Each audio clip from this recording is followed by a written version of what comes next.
Microbes are everywhere. They're on the desk you're sitting at, or on the hands used to open this video. Some help you survive, others can cause life-threatening illness. Foodborne illnesses can cause many different reactions in people, ranging as something as small as a stomachache to something as large as even death. Over the last couple weeks, I have researched many different articles and journals about food poisoning. I hope to study infectious diseases in college. I hope you can be more cautious when noticing symptoms of food poisoning. That is very important. Today, I will inform you about what causes food poisoning, some of these types of food poisoning, and ways to prevent it. What is food poisoning? Food poisoning is defined as when someone ingests food or water that is contaminated by a microorganism. According to the Centers for Disease Control and Prevention about foodborne illnesses, 1 in 6 Americans experience food poisoning annually, whether that is from undercooked food or cross-contamination from produce. There are a multitude of microorganisms, and there is only a small amount that cause food poisoning. An example could be a species of bacteria, virus, or even a parasite. Food poisoning is generally diagnosed through some symptoms.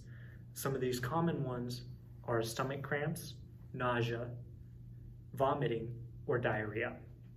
Now that you know a little bit about it, here are some of these culprits that cause these diseases. One bacteria that causes food poisoning is Clostridium botulinum. The bacteria produces a neurotoxin as a byproduct. This neurotoxin inhibits the nerves and the muscles from sending a signal.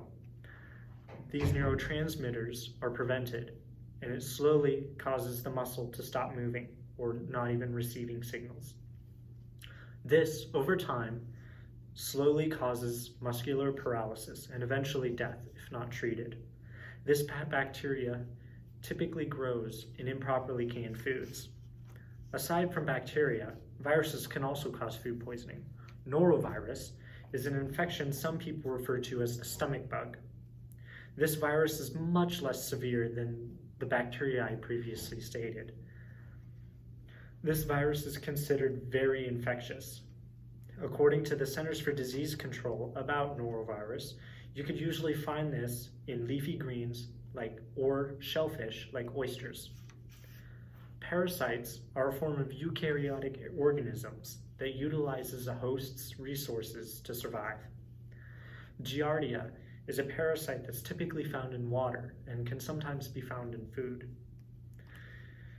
When treating water to drink, it should be noted that Giardia is tolerant to chlorine disinfection. This is stated from the Centers for Disease Control website talking about the parasite Giardia.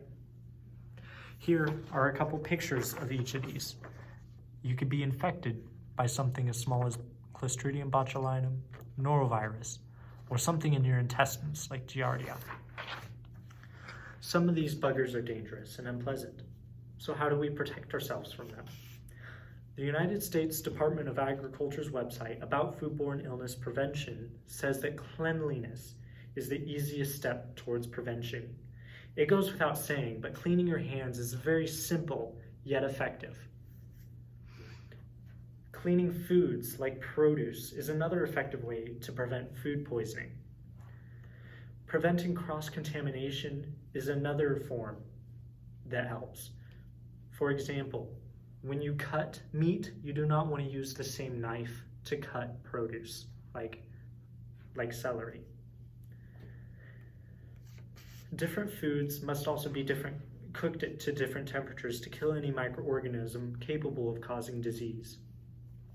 For example, beef and pork must be cooked at 145 degrees Fahrenheit, while as poultry like chicken or turkey must be cooked at 165 degrees Fahrenheit.